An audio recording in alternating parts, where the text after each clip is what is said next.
पूर्णमदः पूर्णमिदं पूर्णात् पूर्णमुदच्यते पूर्णस्य पूर्णमादाय पूर्णमेवावशिष्यते।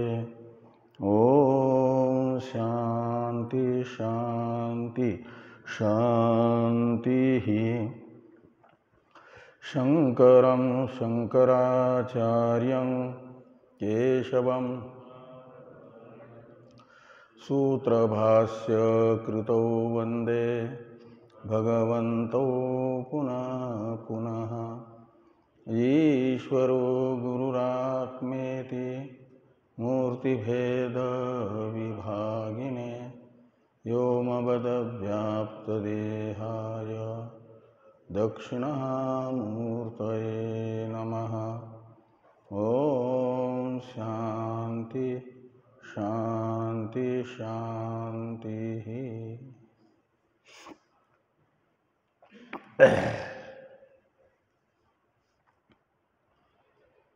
ब्रह्म सूत्र के प्रथम अध्याय के प्रथम पाद के षष्ठ अधिकरण का विचार हम लोग कर रहे हैं।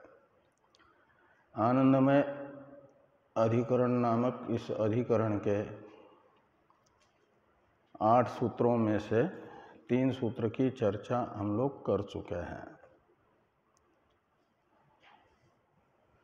तैत्तिरीय उपनिषद में आनंदमय को बताने वाला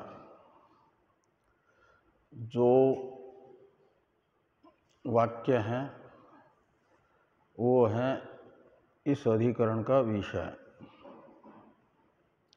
उस वाक्यार्थ आनंदमय विषय का संशय है कि आनंदमय जीव है या परमात्मा है।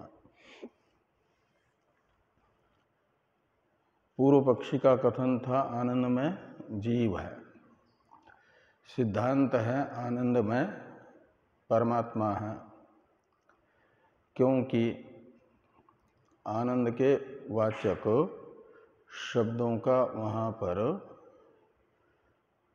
अभ्यास है, यानी आवृत्ति है,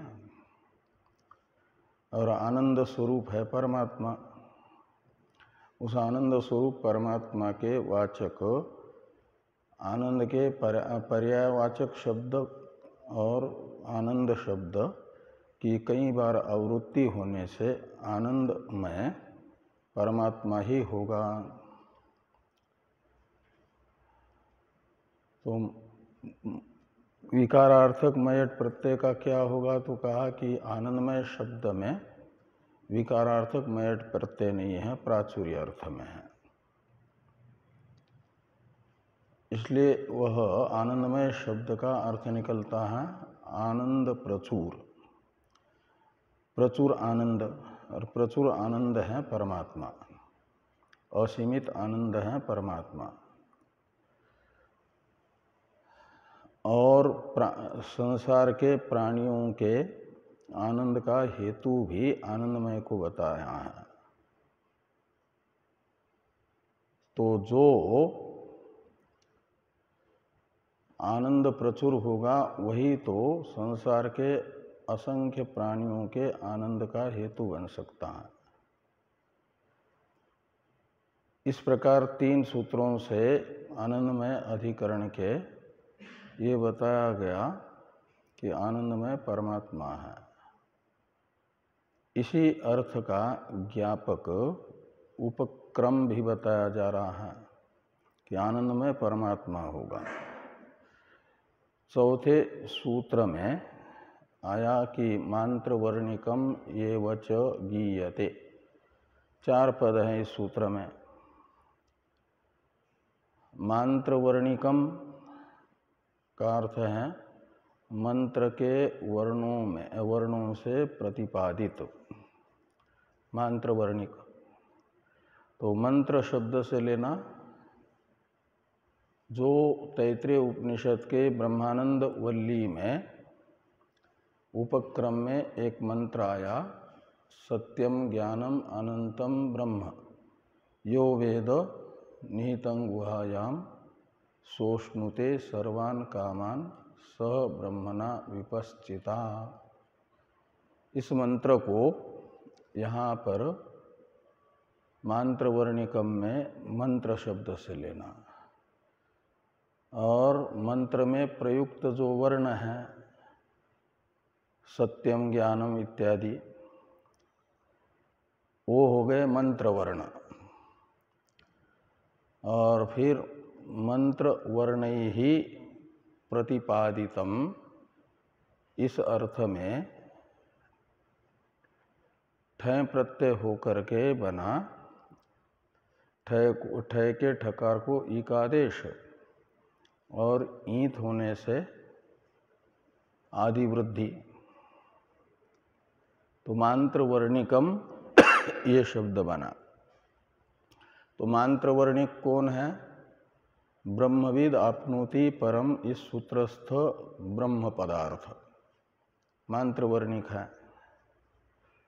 और उसी का उपसंहार में आनंदमय के रूप में वर्णन होने से, प्रतिपादन होने से, आनंदमय शब्द का अर्थ सत्यम ज्ञानम अनंतम ब्रह्म इत्यादि वाक्य मंत्रस्थ ब्रह्म ही करना चाहिए, जो प्राणी मात्र के हृदय रूपी गुहा में अवस्थित अंतर्यामी के रूप में ब्रह्म है, सत्य ज्ञानादि स्वरूप वही आनंदमय है, विज्ञानमय से भी अभ्यंतर है। और ये यहाँ पर बताया गया मांत्रवर्णिकम एवच गीयते। पंचम सूत्र है, उसमें बताया जा रहा है कि न इतर अनुपपत्ते, न इतरह और अनुपपत्ते, ऐसे तीन पद हैं। आनंदमय अभ्यासात, यहाँ से आनंदमय पद की अनुवृत्ति आएगी। तो आनंदमय इतर न, ये सिद्धांति की प्रतिज्ञा होगी पूर्व पक्ष का निषेध करने के लिए। अभी तक बताया आनंदमय पदार्थ क्या होगा, तो आनंदमय पदार्थ होगा परमात्मा ही, ये चार सूत्रों से वर्णन किया। और पंचम सूत्र में बताया जा रहा है पूर्व पक्षी आनंदमय जिसको बताना चाहते हैं उसे यहाँ पर इतर शब्द से लेना। इतर यानी अन्य। किससे अन्य? सिद्धांति ने आनंदमय शब्द का जो अर्थ बताया उससे अन्य, पूर्व पक्षी जिसे आनंदमय कहना चाहते हैं वह। तो पूर्व पक्षी किसको आनंदमय कहना चाहते हैं? जीव को। इसलिए इतर शब्द का अर्थ निकलेगा जीव। तो आनंदमयो जीवो न, आनंदमय इतर न का अर्थ निकलेगा आनंदमय जीव नहीं है। पूर्व पक्षी जिसको आनंदमय कहना चाहते हैं वह यहाँ पर आनंदमय नहीं हो सकता। क्यों नहीं हो सकता? ऐसा व्यास जी से पूछा पूर्व पक्षी ने, तो इसका उत्तर देते हुए कहा व्यास जी ने कि अनुपपत्ते, ये पंचमेंत हेतु है। उपपत्ति का अर्थ है समन्वय, अनुपपत्ति का अर्थ है समन्वयाभाव। किसका समन्वयाभाव? तो आनंदमय के प्रकरण में जो आनंदमय में बताए गए धर्म हैं, आनंदमय में बताए गए जो धर्म हैं उन धर्मों का समन्वयाभाव, ये अनुपपत्ति शब्द का अर्थ होगा। आनंदमय में क्या धर्म बताए गए हैं? आनंदमय में धर्म बताए गए हैं आनंद हेतुत्व, कामयित्रित्व, जगत कारणत्व, ये सब आनंदमय में बताए गए धर्म हैं। और इन धर्मों की उपपत्ति यानी सिद्धि अर्थात समन्वय जिसमें होगा उसे आनंदमय पदार्थ कहा जाएगा। आनंदमय में बताए गए धर्म का समन्वय होना चाहिए ना, जिसे आनंदमय पदार्थ कहना है उसमें। तो पूर्व पक्षी आनंदमय पदार्थ कहना चाहते हैं जीव को। तो जीव आनंदमय हो सकता है कब? यदि उपनिषद ने आनंदमय में जो धर्म बताए हैं वे धर्म जीव में उपपन्न हो। जगत हेतुत्व, सुख कारणत्व और आपका कामयित्रित्व, ये सब धर्म यानी कामना पूर्वक जगत का कारणत्व, ये धर्म यदि जीव में उपपन्न हो तब तो माना जाएगा आनंदमय पदार्थ जीव है। और नहीं उपपन्न होते हैं, सिद्ध होते हैं, तो माना जाएगा जीव आनंदमय नहीं है। तो भगवान व्यास जी कहते हैं कि कामयित्रित्वादि आनंदमय के धर्म जीव में समन्वित नहीं होते हैं, उपपन्न नहीं होते हैं, इसलिए आनंदमय जीव नहीं है। ये नेतरह अनुपपत्ति से बताया जा रहा है। क्योंकि जीव इच्छा कब कर सकता है? आनंदमय में कामयित्रित्व बताने वाला वाक्य है सो अकामयत, उसने कामना की कि मैं जगत का सर्जन करूं, जगत को बनाऊं, संसार को बनाऊं, ऐसी कामना की आनंदमय ने। सो अकामयत में स शब्द का अर्थ लिया जाएगा प्रकृत पदार्थ, और प्रकृत कौन है? आनंदमय। इसलिए अर्थ निकलेगा आनंदमय ने कामना की का मतलब आनंदमय कामयिता है। कामना करने वाले को कहा जाता है कामयिता। उसमें एक धर्म रहेगा कामयित्रित्व यानी कामना। कामयित्रित्व शब्द का अर्थ है कामना। तो आनंदमय का एक धर्म बताया गया कामना। तो कामना यानी इच्छा, इच्छा तो सविषय होती है। तो आनंदमय को किस विषय की इच्छा हुई? तो जगत सर्जन की, संसार को बनाने की। तो संसार सर्जन विषयक इच्छा ये धर्म बताया गया सो अकामयत लोकानुसृजा इति। लोकों की यानी संसार की मैं उत्पत्ति करूं, सर्जन करूं, ऐसी इच्छा उस आनंदमय को हुई। ये श्रुति ये बता रही है कि संसार सर्जन विषयक कामना आनंदमय का धर्म है। ये धर्म जीव में घटेगा तो आनंदमय जीव होगा। लेकिन जीव में तो कामना कब हो सकती है? जब वह अपने गोलक में स्थित हो जाए। कामना जीव की उपाधिभूत मन में होती है ना, और मन जब गोलक में स्थित होगा तभी व्यापार कर सकता है। जीव का उपकरण जो बाह्यकरण है चक्षुरादि, अंतःकरण है मन, यह अपना अपना व्यापार कर लेते हैं। कब? जब गोलकस्थ होते हैं, गोलक में स्थित होते हैं तभी। और इनका गोलक है स्थूल शरीर का तत्त अंग। चक्षु का गोलक है यह जो चर्म चक्षु दिख रहा है, वह चक्षु इंद्रिय तो दिखती नहीं है ना, और जो दिख रहा है वो क्या है? गोलक है। और ये गोलक तो स्थूल शरीर का अंश है ना, भाग है ना। तो ऐसे सभी अंतःकरण का गोलक है हृदय, हृदय भी है स्थूल शरीर का ही अंश विशेष।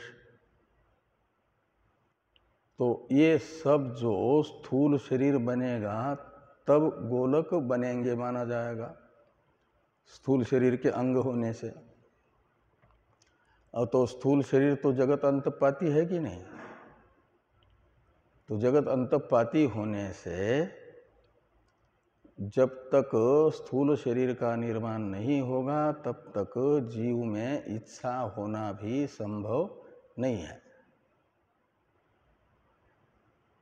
तो इसलिए जगत सर्जन विषयक इच्छा जीव की नहीं मानी जा सकती।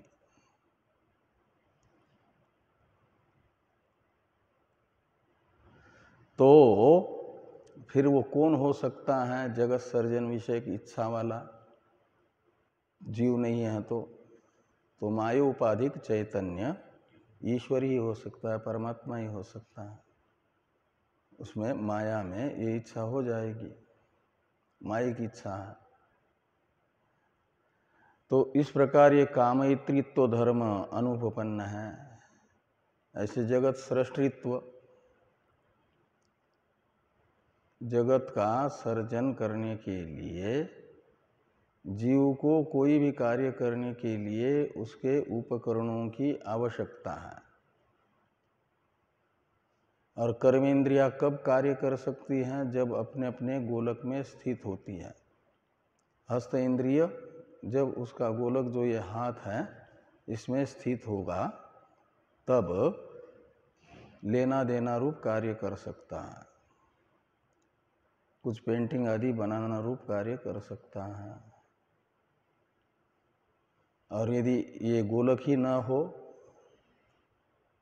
तो हस्त इंद्रिय से पेंटिंग बनाना संभव होगा क्या? नहीं होगा। का मतलब और ऐसे वाग इंद्रिय से बोलना ये तब संभव है जब वो वाग इंद्रिय अपना गोलक जो जिह्वा है उसमें स्थित हो जाए। और जिह्वा है स्थूल शरीर का भाग। तो इसलिए जगत सृष्टित्व रूप व्यापार भी जीव का संभव नहीं है। इसलिए शिव महिमन स्तोत्र में कहा गया, अनीशो वा कुर्यात् भुवन जनने कह परिकर। अनीश कहते हैं ईश्वर भिन्न जीव को, और वो यदि जगत का सृष्टा माना जाएगा तो उसके लिए तो सामग्री की जरूरत है। वो सामग्री कहाँ है उसके पास जगत बनाने की? ईश्वर तो बिना सामग्री के सत्य संकल्प होने से बना लेता है।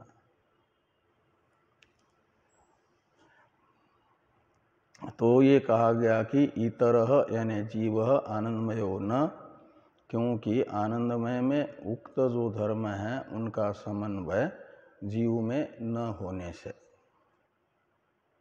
ये अर्थ निकला नेतरो अनुपपत्ति सूत्र का। और भी हेतु बताते हैं आनंदमय जीव नहीं हो सकता, इस पूर्व पक्ष का निषेध करने के लिए। तो भेद व्यपदेशाच, इसमें दो पद हैं, भेद व्यपदेशात और च। पूर्व सूत्र से नेतरह इन दो पदों की अनुवृत्ति आएगी। आनंदमयो अभ्यासा सूत्र से आनंदमय पद की अनुवृत्ति आएगी। और प्रतिज्ञा होगी आनंदमयो जीवो न, आनंदमय जीव नहीं है। जो पूर्व सूत्र में प्रतिज्ञा थी वही यहाँ पर भी है। और इस पूर्व सूत्र में जो हेतु बताया था आनंदमयो जीवो न, इस प्रतिज्ञा का निश्चय पूर्व पक्ष का निषेध करने वाला, वो था अनुपपत्ति पद से बताया गया। यहाँ भेद व्यपदेशात ये पद हैं, आनंदमय जीव नहीं हो सकता इसका निश्चय कर। तो वहाँ जीव और आनंदमय का भेदेन कथन है। भेद व्यपदेश का, व्यपदेश का अर्थ है कथन, उपदेश। तो आनंदमय को अलग बताया गया, जीव को अलग बताया गया। आनंदमय को उपलब्धव्य के रूप में बताया गया और उपलब्धा के रूप में जीव को बताया गया। पहले रसो वही सह, इस वाक्य से आनंदमय को रस स्वरूप बताया गया। स शब्द का अर्थ है आनंदमय, सर्वनाम है नो, आनंदमय का परामर्शक है। और वो आनंदमय कैसा है? रस है, का मतलब आनंद स्वरूप है, रस स्वरूप है का अर्थ। तो रस है, तो ये जो संसार के प्राणी हैं सुखी हो रहे हैं, वो कब सुखी होते हैं? तो कहते हैं रसम हेव लब्ध्वा अयम आनंदी भवति। तो अयम यानी जीव, ये जो संसारी जीव हैं वह आनंदी भवति का अर्थ है जो आनंदित नहीं है वह आनंदित हो जाता है। ये आनंदी भवति शब्द का अर्थ है। अभूत तद्भाव अर्थ में च्वी प्रत्यय होकर के बना है ना, आनंदी भवति। जो आनंद स्वरूप नहीं था वह आनंद स्वरूप बन जाता है, यानी आनंदित होता है। कब? तो कहते रसम लब्ध्वा, रसम हेव लब्ध्वा का मतलब रस की उपलब्धि करके ही अयम शब्द से बताया गया जीव आनंदित होता है। तो यहाँ पर अयम शब्द प्रथमांत होने से उपलब्धि जो क्रिया है उसके प्रति कर्ता बनेगा। अयम शब्द से परामृष्ट जीव वो उपलब्धि का कर्ता है, यानी उपलब्धा है। और रसम उपलभ्य, इसमें उपलब्धि क्रिया का द्वितीयांत पद जो होगा वो विषय होगा, यानी कर्म होगा। और रस कौन है? आनंदमय। तो आनंदमय को उपलब्धि के कर्म के रूप में बताया, यानी उपलब्धव्य बताया। तो उपलब्धव्य यानी उपलब्धि का कर्म अलग होगा, उपलब्धा यानी उपलब्धि क्रिया का कर्ता अलग होगा। एक ही क्रिया के प्रति एक ही वस्तु कर्म और कर्ता उभय कारक नहीं बनती है। एक क्रिया के प्रति या तो कर्म कारक बनेगा एक पदार्थ, या तो कर्तृकारक बनेगा। एक ही पदार्थ कर्ता भी बने कर्म भी बने, ऐसा नहीं होगा। और यहाँ पर अयम शब्द से परामृष्ट जीव को उपलब्धि के कर्ता के रूप में बता करके उपलब्धा बताया, और रस शब्द से बताए गए आनंदमय को उपलब्धि का कर्म बता करके उपलब्धव्य बताया। तो कर्म कर्तृ भेद व्यपदेश है। यहाँ पर कर्म अलग है, कर्ता अलग है। तो इस प्रकार ये भेद व्यपदेशात, तो इस श्रुति ने कहा, इस सूत्र ने कहा कि रसम हेव अयम लब्ध्वा आनंदी भवति। इस श्रुति में आनंदमय तथा जीव का उपलब्धि क्रिया में कर्ता तथा कर्म के रूप में निर्देश करके श्रुति दोनों का आपस में भेद बता रही है। अतः आनंदमय शब्द का अर्थ जीव नहीं होगा, अपितु परमात्मा होगा। जो भेद व्यपदेशाच्य में च है वह अपि अर्थ में है, पूर्व हेतु का समुच्चायक है। आनंदमय जीव नहीं होगा, इसे सिद्ध करने के लिए पूर्व सूत्र में हेतु क्या बताया था? अनुपपत्ति। तो जैसा अनुपपत्ति हेतु से आनंदमय जीव नहीं है यह सिद्ध होता है, ऐसे भेद व्यपदेश इस हेतु से भी आनंदमय जीव नहीं होगा यह सिद्ध होता है। ऐसा च शब्द का अर्थ निकलेगा समुच्चायक होने से, अपि अर्थ में होने से।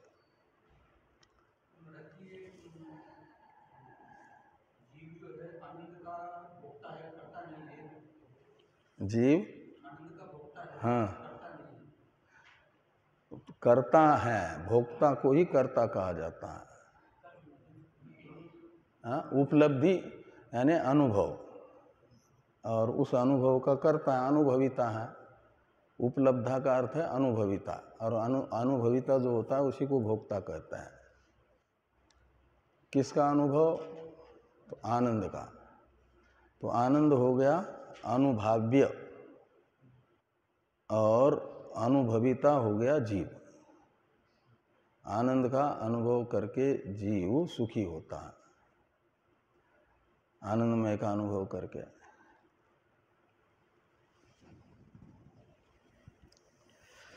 तो आगे हैं यहाँ तक आनंदमय शब्द का अर्थ परमात्मा है, जीव नहीं है, यह निश्चित किया। सांख्य आनंदमय शब्द का अर्थ सिद्धांति ने जो बताया कि जीव नहीं होगा, इसमें तो सहमत है। जो ये सूत्र आए 6, 7 या 5, 7, 5 और 6, 16वां और 17वां जो सूत्र हैं अधिकरण के 5वें और 6वें सूत्र है ना, इन दो सूत्रों से आनंदमय जीव नहीं होगा ये सिद्धांतियों ने बताया। इसे सांख्य कहते हैं बिल्कुल ठीक कह रहे हो आप। सिद्धांति को सांख्यों ने कहा इन दो सूत्रों से आपने जो सिद्ध किया कि आनंदमय जीव नहीं हो सकता, बिल्कुल ठीक है। लेकिन आप जो आनंदमय शब्द का अर्थ बताना चाहते हो परमात्मा, ये ठीक नहीं। आनंदमय जीव नहीं है ये तो ठीक है, किंतु आनंदमय परमात्मा भी नहीं है। तो फिर कौन होगा आनंदमय? सांख्यों से पूछा जाएगा, यदि आनंदमय शब्द का अर्थ जीव भी नहीं, आनंदमय शब्द का अर्थ परमात्मा भी नहीं, तो कौन है?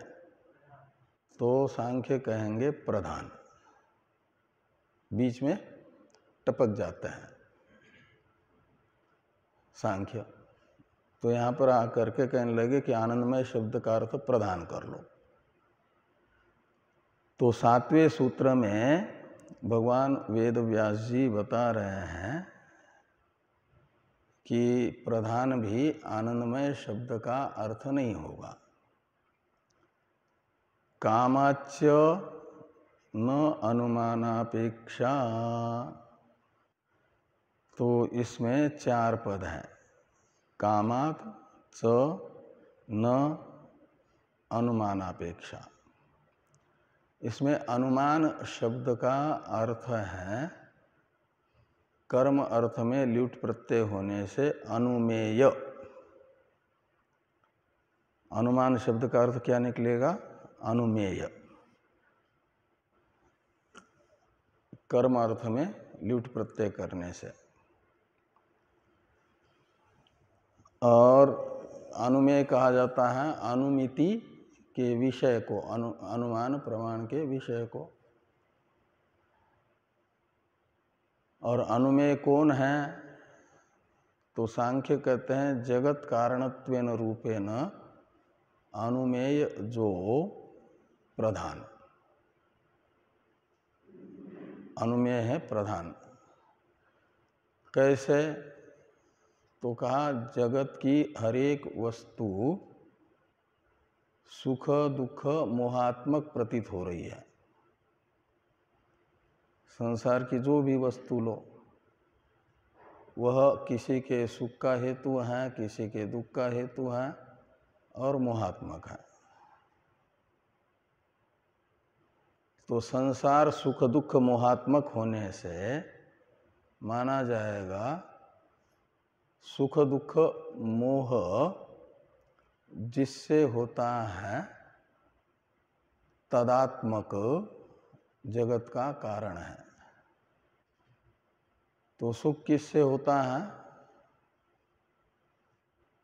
सत्वात् संजायते ज्ञानम। और एक सुख भी आता है ना, सत्वम प्रकाशात्मकम विद्धि। हाँ, सुखम हाँ हाँ, सत्वम सुखे संजयति। हाँ ठीक है। हाँ हाँ, और रजसो लोभ एवच, रजः कर्मणि भारत।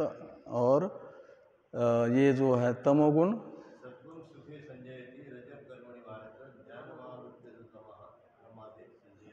हाँ, तो प्रमाद में जोड़ देता। तो ये सत्वगुण सुख का निमित्त बनता है, रजोगुण कर्म द्वारा दुख का हेतु बन जाता है और प्रमादादि द्वारा मोह निर्माण करता है कौन? तमोगुण। तो सत्व रज तमोगुण से ही सुख दुख मोह होता है और सुख दुख मोहात्मक है ये सारा संसार। इसलिए इसे माना जाएगा त्रिगुणात्मक। और त्रिगुण है, त्रिगुणात्मक है प्रधान भी, इसलिए त्रिगुणात्मक प्रधान का ही परिणाम ये संसार होने से इसमें सुख दुख मोहात्मकत्व है। ऐसा कौन कहते हैं? सांख्य। तो प्रधान का कार्य जो त्रिगुणात्मक संसार प्रतीत हो रहा है, अनुभव में आ रहा है, और उसको देख करके संसार को सत्व रज तमात्मक संसार को कहो या सुख दुख मोहात्मक संसार को कहो, देख करके इसके कारण का अनुमान किया जाएगा। मोह अविवेक, हाँ, अविवेक, विपरीत ज्ञान, ये भी लिया जाता है। मोह वैचित्य धातु से मोह बनता है, विपर्य के लिए भी मोह आता है। रज्जु का मोह है सर्प, विपर्य। जो वास्तविक स्वरूप है उससे विपरीत स्वरूप। तो ये जो है सुख दुख मोहात्मक संसार का अनुभव हो रहा है, इससे इसके कारण का अनुमान किया जाता है कि इसका कारण भी त्रिगुणात्मक होगा। परमात्मा तो निर्गुण है, इसलिए परमात्मा तो जगत का कारण नहीं हो सकता। और जीव भी पुरुष विशेष है, वो त्रिगुण से विलक्षण है, सांख्य कहते हैं, इसलिए वो भी जगत का कारण नहीं हो सकता। तो त्रिगुणात्मक जो प्रधान है वह जगत कारणत्वेन रूपेण स्वीकार किया जा सकता है। ऐसा अपना पक्ष स्थापित करने के लिए सांख्य सामने आए। अनुमानम यानी प्रधानम आनंदमय, आनंदमय प्रधानम, ऐसा यदि सांख्य कहना चाहेंगे तो भगवान व्यास जी कहते हैं कि आनंदमय शब्देन अनुमानस्य अपेक्षा न कर्तव्या। कर्तव्या पद का अध्यार कर दीजिए। तो अनुमान और अपेक्षा में षष्ठी तत्पुरुष समास है। अनुमानस्य अपेक्षा इति अनुमानापेक्षा। इसका अर्थ निकलेगा अनुमान की अपेक्षा यानी आशा। तो अनुमान की, और अनुमान शब्द का अर्थ है प्रधान। अनुमीयते जगत कारणत्वेन इति अनुमानम, ऐसी उत्पत्ति करने से अनुमान शब्द का अर्थ निकला प्रधान। तो अनुमान की अपेक्षा यानी आशा का अर्थ निकला प्रधान की आशा। किस रूप में प्रधान की आशा? कि आनंदमय प्रधान होगा। इस प्रकार आनंदमय पदार्थत्वेन रूपेण आनंद प्रधान की अपेक्षा नहीं की जा सकती। प्रधान की आशा आनंदमय पदार्थ के रूप में नहीं की जा सकती। ये नानुमानापेक्षा का अर्थ निकलेगा। क्यों? तो कहते कामात। कामात, काम का अर्थ है इच्छा, और इच्छा ये चेतन का धर्म है, जड़ का नहीं।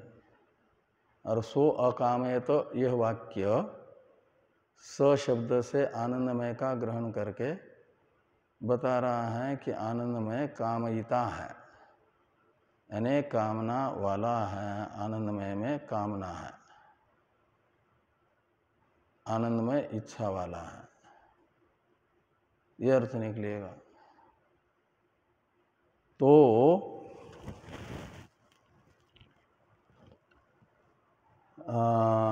कामात का मतलब चेतन का कामना रूप धर्म आनंदमय में कहा गया है, इसलिए आनंदमय चेतन होगा, न कि जड़ प्रधान। आनंदमय को कामना से युक्त बता करके चेतन के रूप से श्रुति ने बताया है, इसलिए आनंदमय पदार्थ जड़ प्रधान होगा ऐसी आशा नहीं की जा सकती। ये नानुमाना क्या नाम, कामाच्य नानुमानापेक्षा का अर्थ निकलेगा। आगे कहते हैं अस्मिन् अस्य च तद योगम शास्ति।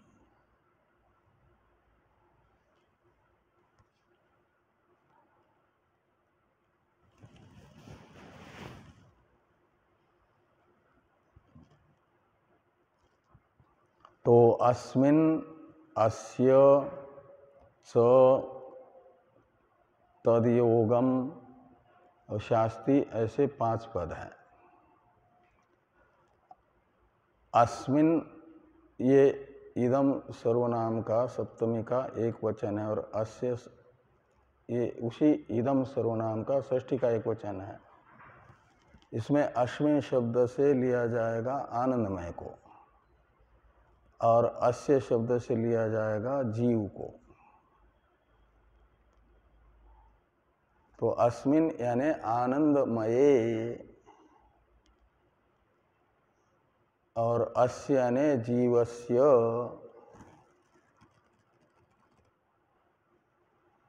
तद योगम, इसमें योग शब्द का अर्थ है संबंध,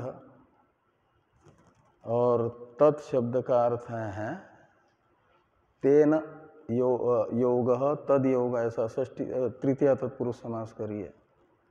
और तत्शब्द फिर किसका परामर्शक होगा? आनंदमय का। तो आनंदमय न योग यानी संबंध। तो आनंदमय के साथ जीव का संबंध, ये तदयोग शब्द का अर्थ निकलेगा। वो संबंध क्या होगा? तो अभेद रूप संबंध बताती है श्रुति। इसलिए तद योग शब्द का अर्थ निकलेगा आनंदमय के साथ विज्ञानमय शब्दित जीव का अभेद संबंध शास्ति यानी उपदिशति। उपदिशति का कर्ता होगा श्रुति ही। तो श्रुति जीव का आनंदमय के साथ क्या करती है? संबंध बताती है, अभेद संबंध। इससे भी ये निकलता है कि आनंदमय प्रधान नहीं है, क्योंकि जीव को तो चेतन स्वीकार करता है ना, जीवात्मा पुरुष है। सांख्य लोग कहते हैं पुरुष चेतन है। तो चेतन जीव का अभेद आनंदमय के साथ यदि श्रुति बता रही है, तो चेतन का आनंदमय पदार्थ के साथ अभेद बताने वाली श्रुति यदि आनंदमय पदार्थ जड़ प्रधान होगा, तो जड़ के साथ चेतन का अभेद बता रही है, ये मानना पड़ेगा। तो जड़ और चेतन का अभेद संबंध तो हो नहीं सकता। चेतन चेतन का तो अभेद संबंध हो सकता है। इसलिए पुरुष विशेष रूप जो परमात्मा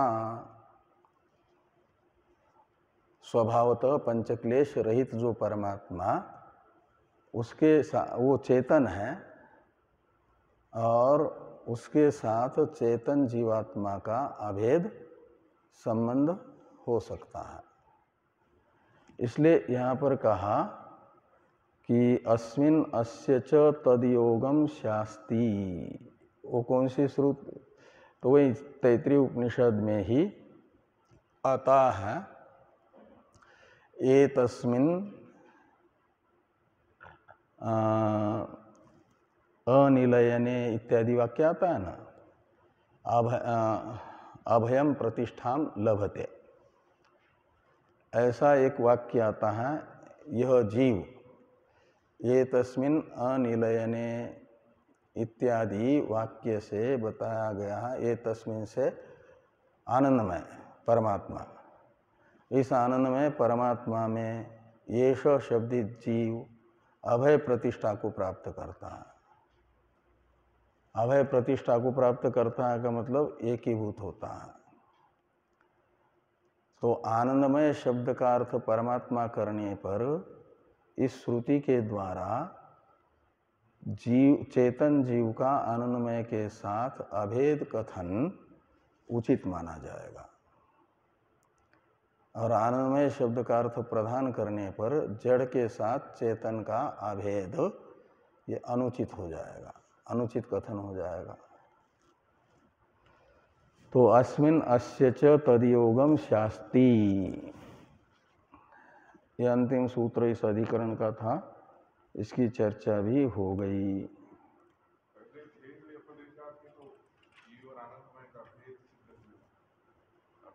हाँ, उस अर्थ में, किस अर्थ में? अविद्यावस्था में,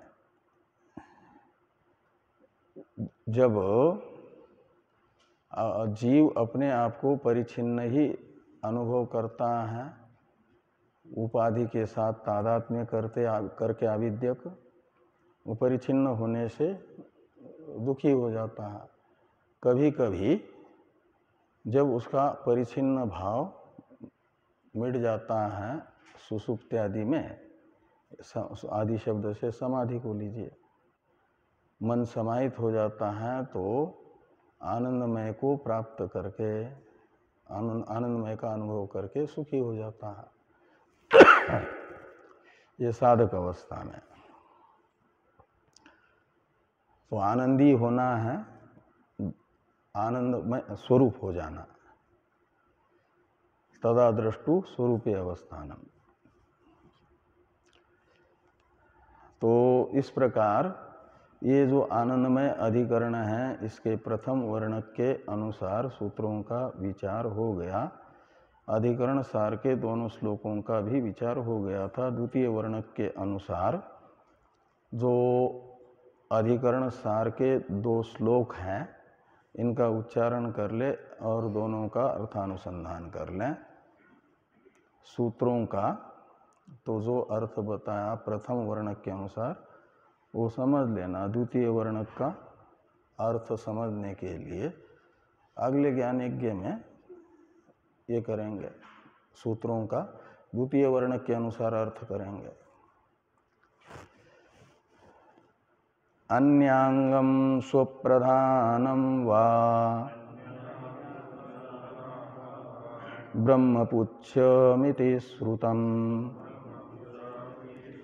स्यादानंदमयस्यांगम पुच्छेऽंगत्व प्रसिद्धितः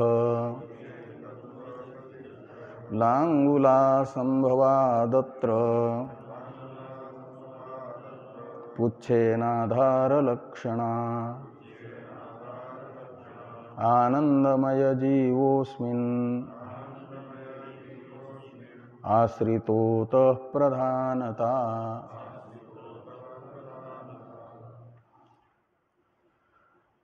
तो अन्यांगम स्वप्रधानम वा, तो ये जो है ब्रह्मपुच्छम प्रतिष्ठा, एक वाक्य आता है आनंदमय के प्रकरण में ही। तो ब्रह्मपुच्छम प्रतिष्ठा इस वाक्य में बताया गया जो ब्रह्म पदार्थ है उसे समझना इस अधिकरण का विषय। विषय वाक्य है ब्रह्मपुच्छम प्रतिष्ठा। तो ब्रह्म शब्दार्थ के विषय में संशय है कि ब्रह्मपुच्छम इति श्रुतम, यानी ब्रह्मपुच्छम इस श्रुति में सुना गया जो ब्रह्म वह अन्यांगम, वह अन्य के अवयव के रूप में, अंग शब्द का अर्थ है अवयव, अंश। तो आनंदमय रूप जीव के, अब यहाँ प्रथम वर्णक में जो था आपका सिद्धांत वो इस वर्णक में है पूर्व पक्ष। प्रथम वर्णक में आनंदमय को मान रहे थे परमात्मा और पूर्व पक्ष मान रहा था जीव। तो यहाँ के द्वितीय वर्णक के सिद्धांती आनंदमय को जीव मानते हैं। क्या मतलब? पूर्व वर्णक का, प्रथम वर्णक का जो पूर्व पक्ष था वो सिद्धांत से मिलता जुलता है। आनंदमय को जीव ही मानते हैं द्वितीय वर्णक के सिद्धांती। क्यों जीव है आनंदमय? इसलिए कि उसके भी जैसे विज्ञानमयादि के शीर पंखादि अवयव बताए गए हैं, ऐसे आनंदमय के भी अवयव बताए गए हैं। सावयव आनंदमय को बताया गया है, इसलिए माना जाएगा उसे जीव ही, आनंदमय को। और उस आनंदमय का अंग यानी अवयव, शीर बताया गया था प्रिय को, मोद बताया गया था दक्षिण यानी दाहिने पंख को, और बाएं पंख प्रमोद, और सामान्य आनंद को कहा गया था शरीर का मध्य भाग। और पूंछ कौन है? तो ब्रह्म, ब्रह्मपुच्छम प्रतिष्ठा। ये वाक्य क्या आनंदमय की पूंछ के रूप में ब्रह्म को बता रहा है? ये प्रथम कोटि। अन्यांगम ब्रह्मपुच्छम इति श्रुतम ब्रह्म, ऐसा लगाना कि ब्रह्मपुच्छम प्रतिष्ठा इस वाक्य में जो सुना गया ब्रह्म है, श्रुत जो ब्रह्म है, वह क्या आनंदमय जीव के पूंछ रूप अवयव के तरह कहा गया है? आनंदमय पक्षी के पूंछ रूपी अवयव के रूप में उसे कहा गया है। अथवा, वा का अर्थ है अथवा,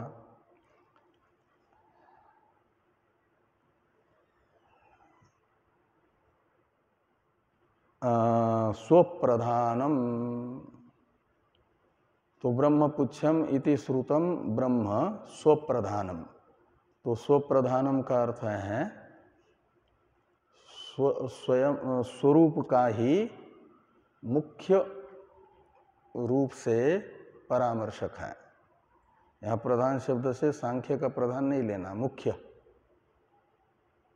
ब्रह्मपुच्छम प्रतिष्ठा में ब्रह्म शब्द अपने वास्तविक स्वरूप को ही बताता है क्या, मुख्य अर्थ को ही बता रहा है क्या, अवयव रूप अर्थ को नहीं, लेकिन स्वयं के स्वरूप को ही प्रधान के रूप में। किसी के अवयव के रूप में बताना तो अवयवी प्रधान हो गया, अंग हो गया अप्रधान गौण, और स्वप्रधान का अर्थ हो जाएगा स्वयं को ही मुख्य स्वतंत्र ब्रह्म पदार्थ है यहाँ पर, किसी का अंग नहीं। ये द्वितीय कोटि है संशयांतपाती ब्रह्म पदार्थ के विषय में। तो यहाँ ब्रह्म को किसी के अंग के रूप में कहा जा रहा है या ब्रह्म को स्वतंत्र रूप से, मुख्य रूप से ही कहा जा रहा है। तो पूर्व पक्षी कहते हैं आनंदमयस्यांगम स्यात् ब्रह्मपुच्छम इति ईरितम ब्रह्म आनंदमयस्य अंगम स्यात्। ऐसा अन्वय करिए कि ब्रह्मपुच्छम इस वाक्य में कहा गया ब्रह्म पदार्थ आनंदमय का अंग होगा। क्यों? तो वहाँ ब्रह्म शब्द का विशेषण है पूंछ, ब्रह्मपुच्छम। तो पुच्छ शब्द ब्रह्म पदार्थ का विशेषण होने से, और पुच्छ शब्द का रूढ़ अर्थ है, प्रसिद्ध अर्थ है, तो पुच्छे अंगत्व प्रसिद्धितः। तो गाय की पूंछ, भैंस की पूंछ, ऐसे पक्षी की भी पूंछ होती है कि नहीं? पीछे वाला जो भाग है वो पीछे वाले भाग को पक्षी के पूंछ कहते हैं। तो पूंछ शब्द जो सावयव शरीरों का एक अंग विशेष है, लांगुल उसे कहा जाता है, हिंदी में भी पूंछ कहते हैं। उस पूंछ अर्थ में रूढ़ है, प्रसिद्ध है। कौन? पूंछ शब्द अंग विशेष में रूढ़ है, इसलिए रूढ़ अर्थ ही लेना उचित है, जो प्रसिद्ध अर्थ है। तो आनंदमय का सावयत्वेन रूपेण वर्णन है ही है। तो आनंदमय का जो अवयव विशेष पूंछात्मक पक्षी के रूप में आनंदमय का वर्णन है, तो उसका पूंछ रूपी अवयव विशेष ब्रह्म है। इस रूप से ही ब्रह्म का इस वाक्य में कथन हो रहा है, ये माना जाए। ये कौन कहेंगे? पूर्व पक्षी। कि स्याद आनंदमयस्यांगम, क्यों? तो पुच्छे अंगत्व प्रसिद्धित। आगे हैं लांगुला संभवादत्र। तो अत्र लांगुल असंभवात। तो अत्र यानी ब्रह्मपुच्छम प्रतिष्ठा, इस वाक्य में ब्रह्म के विशेषण के रूप में प्रयुक्त जो पुच्छ शब्द है, इस पुच्छ शब्द का अर्थ लांगुल यानी जो पूंछ है, उसको लांगुल कहते हैं संस्कृत में। पूंछ का पर्यायवाचक है संस्कृत में। पुच्छ शब्द का पर्यायवाचक शब्द बताओ कहेंगे तो कौन सा बताओगे? लांगुल।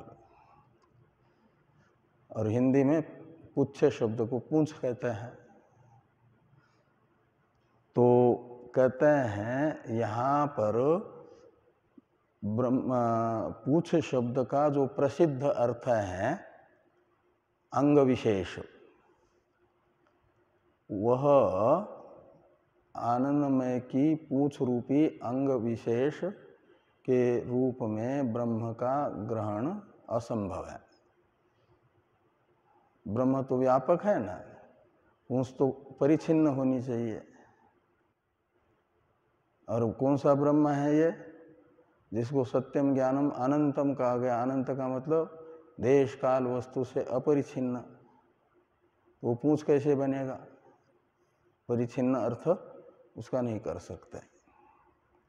इसलिए पूंछ रूपी परिच्छिन्न पदार्थ ब्रह्म शब्द का अर्थ संभव न होने से फिर पूंछ ये विशेषण क्यों जोड़ दिया पुच्छ, तो कहते हैं पुच्छेन आधार लक्षणा। इसलिए पूंछ शब्द से लक्षणा से आधार रूप अर्थ लेना। मुख्यार्थ पूंछ शब्द का संभव नहीं हुआ, तो गंगायाम घोष में गंगा शब्द का प्रवाह मुख्यार्थ होता है, लेकिन उस प्रवाह में झोपड़ी असंभव है ना। तो क्या करना होगा, वहाँ गंगा शब्द का लक्ष्यार्थ लेना पड़ेगा गंगा तीरे। गंगा तीरे घोष यानी झोपड़ी है महात्मा की। तो इस प्रकार ये जैसे लक्षणा की गई, ऐसे पूंछ शब्द का मुख्यार्थ असंभव हो जाएगा। जहाँ किसी भी शब्द का मुख्यार्थ ग्रहण करके तात्पर्यार्थ यदि अनुपन्न हो रहा हो तो लक्ष्यार्थ लिया जाता है। तो पूंछ शब्द का मुख्यार्थ अंग विशेष लेने से तात्पर्य अनुपन्न हो रहा है ब्रह्मपुच्छम प्रतिष्ठा इस वाक्य का। इसलिए क्या किया जाएगा, लक्ष्यार्थ लिया जाएगा, लक्षणा की जाएगी। वो लक्षणा होगी आधार अर्थ में। तो इसलिए पूंछ शब्द का अर्थ निकलेगा आधार। तो ब्रह्म आधार है, यानी अधिष्ठान है।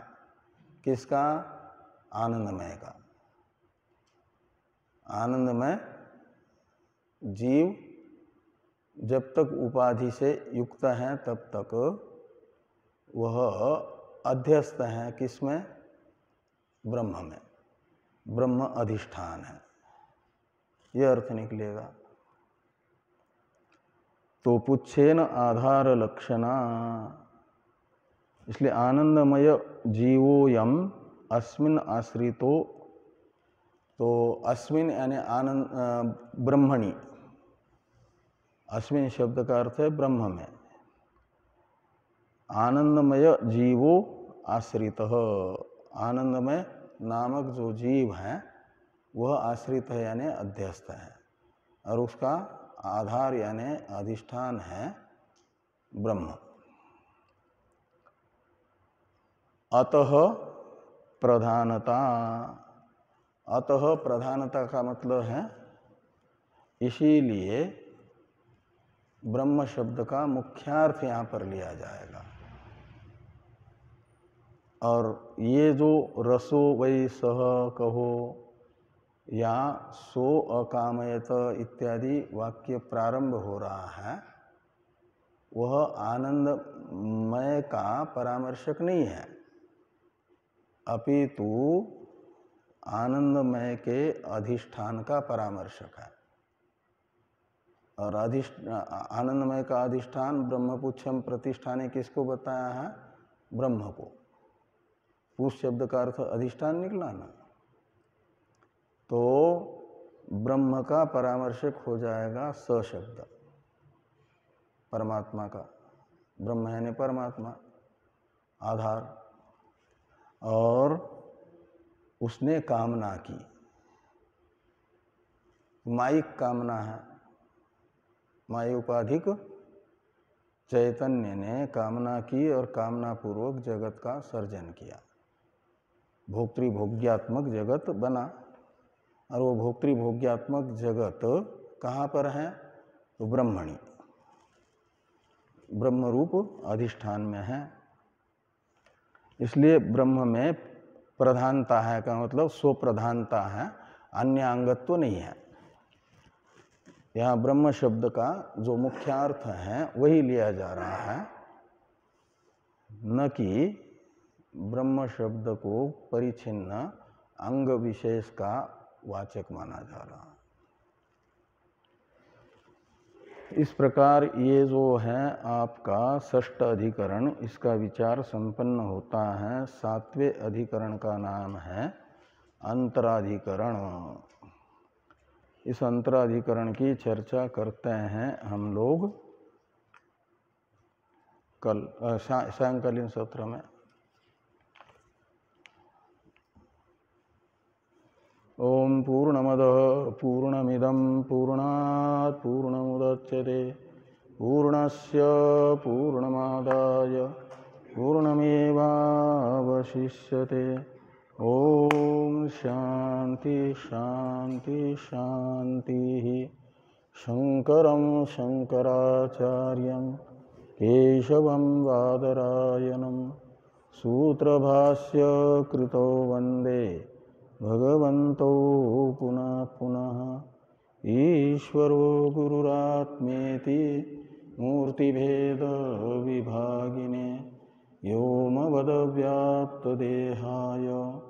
दक्षिणामूर्तये नमः। ओम शांति शांति शांति।